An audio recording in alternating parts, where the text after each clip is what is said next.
Assalamualaikum warahmatullahi taala wabarakatuh. Marilah kita panjatkan puja dan puji syukur kita kepada Allah Subhanahu wa taala yang mana telah memberikan rahmat dan maunah sehingga kita bisa mengikuti mata kuliah pada kesempatan hari ini.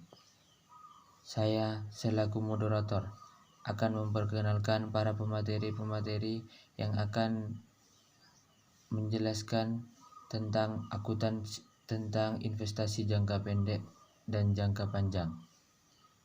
Pemateri yang pertama yaitu saya sendiri, dan pemateri yang kedua yaitu Bayu Amala Rasul, dan pemateri yang ketiga yaitu Novaldianto Dwi Prasetyo.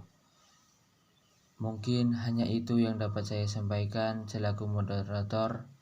Mungkin ada tutur kata yang salah, mohon maaf yang sebesar-besarnya dari saya. Wallahu muwaffiq ila aqwamit thoriq. Assalamualaikum warahmatullahi taala wabarakatuh. Saya selaku pemateri yang pertama akan menjelaskan apa itu investasi.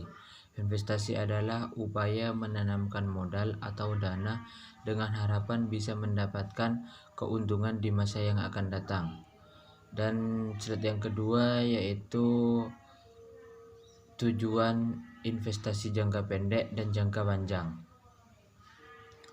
Tujuan investasi jangka panjang yaitu merupakan investasi di mana daya yang digunakan akan dijalankan terus-menerus dan bisa dicairkan apabila jangka waktu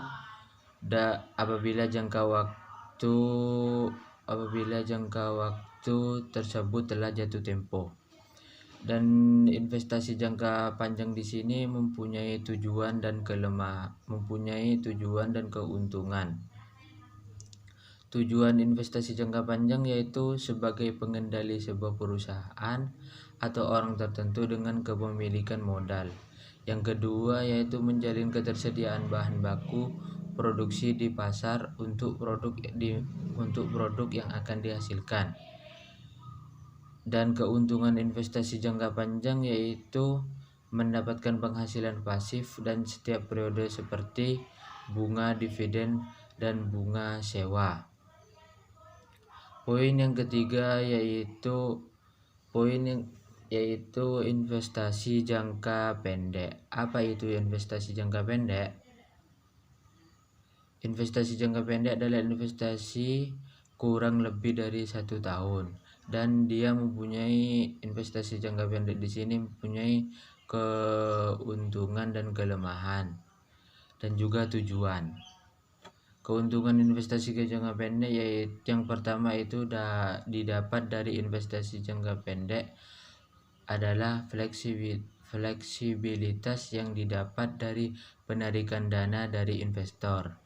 Dan kelemahan jangka pendek yaitu harus memiliki pengetahuan profesional dan menghabiskan waktu untuk memantau nilai instrumen investasi.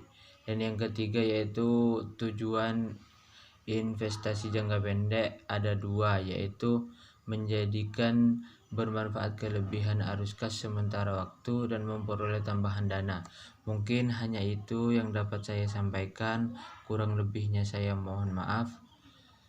Akhirul kata, Assalamualaikum warahmatullahi taala wabarakatuh. Assalamualaikum warahmatullahi wabarakatuh.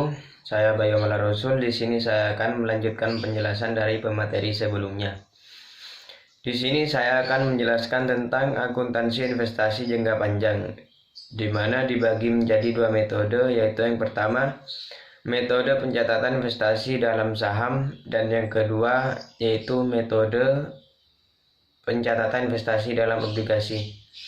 Di dalam metode pencatatan investasi dalam saham dibagi lagi menjadi 3 metode, yaitu yang pertama metode harga pokok, yaitu investasi dalam saham perusahaan lain yang jumlahnya kurang dari 20% dari jumlah saham yang beredar dan tidak dapat mempengaruhi perusahaan yang sahamnya dimiliki, dicatat dengan metode harga pokok.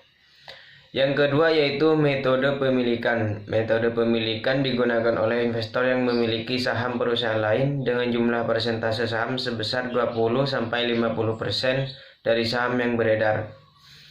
Yang ketiga yaitu equity method dan dibuat laporan keuangan yang dikonsolidasikan untuk kedua perusahaan.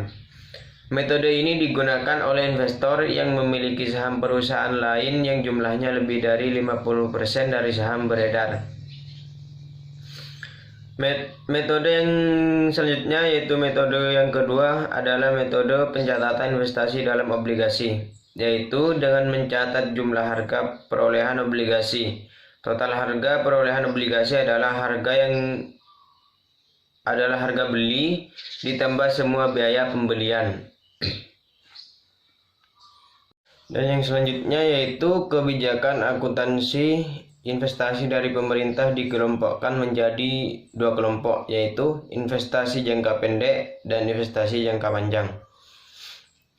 Investasi jangka pendek adalah investasi yang dapat segera dicairkan dan dimaksudkan untuk dimiliki selama lebih dari 3 bulan sampai dengan 12 bulan. Yang kedua yaitu investasi jangka panjang adalah investasi yang dimaksud untuk dimiliki lebih dari 12 bulan.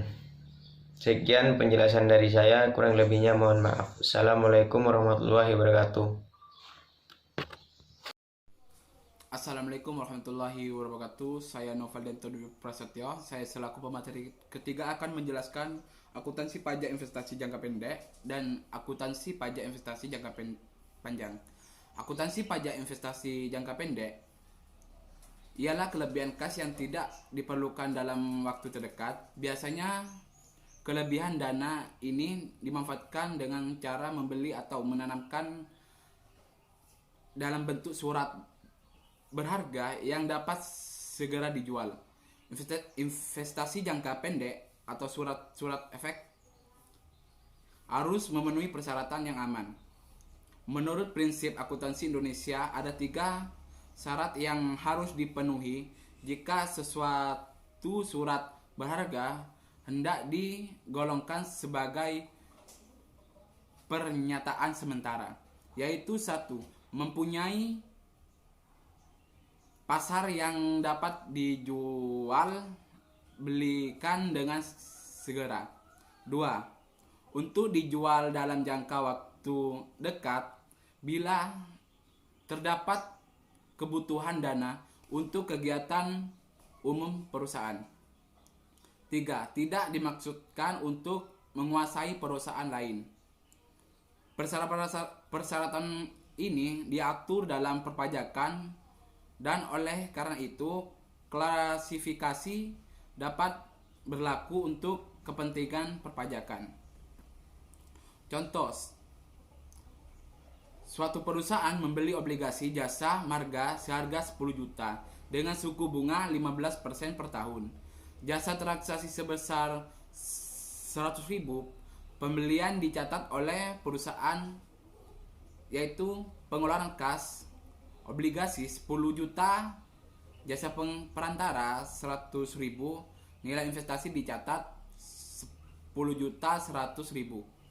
Sesuai dengan prinsip yang berlaku dalam akuntansi komersial, harga pokok penjualan surat berharga dihitung dengan metode FIFO atau harga rata-rata.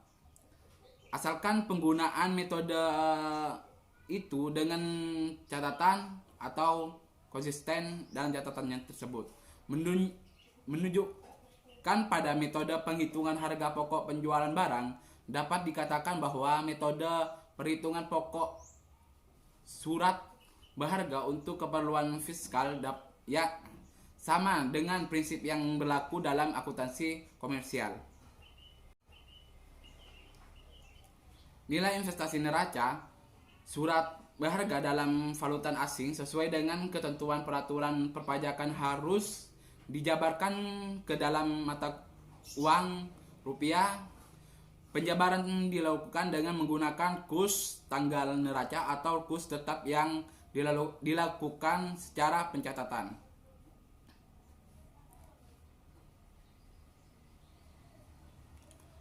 Akuntansi pajak atas investasi jangka panjang. Akuntansi jangka panjang dimaksud untuk meningkatkan penghasilan dengan menanamkan modal di perusahaan lain. Penguasaan saham perusahaan-perusahaan lain dapat dikumpulkan untuk menguasai pasokan bahan baku distribusi. Investasi juga dapat bertujuan membuangkan uang dana yang jangka panjang. Investasi jangka panjang dapat berupa satu,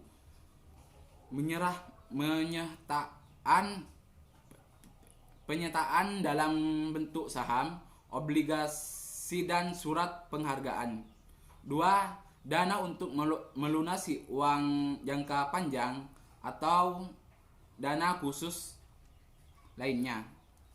3. Aset lainnya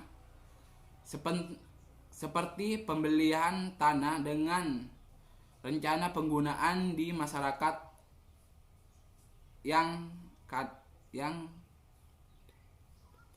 datang.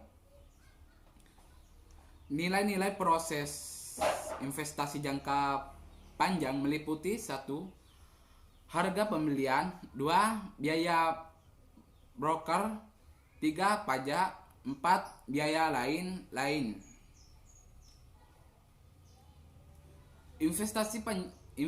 Investasi jangka panjang dapat dilaporkan ke laba rugi. Laba atau rugi dari penjualan investasi jangka panjang biasanya dilaporkan dalam penghitungan laba rugi penghasilan penjualan investasi umum yang dipisah dari penghasilan yang diterima dari kegiatan usaha tersebut. Penerima dividen saham dan bunga dari kegiatan usaha tersebut. Penerima dividen saham dan bunga dari obligasi merupakan penghasilan lain-lain. Hasil ini dicatat dalam penghitungan laba rugi dengan jumlah bersih tersebut. Dividen atau bunga obligasi yang diperoleh atau diterima sebagai hasil investasi objek yang dikenakan PPh dengan dividen dan bunga obligasi yang diterima atau diperoleh dipungut PPh oleh si pembeli penghasilan. Ya, itulah saja penjelasan dari saya. Kurang lebihnya mohon maaf. Dikembalikan kepada moderator.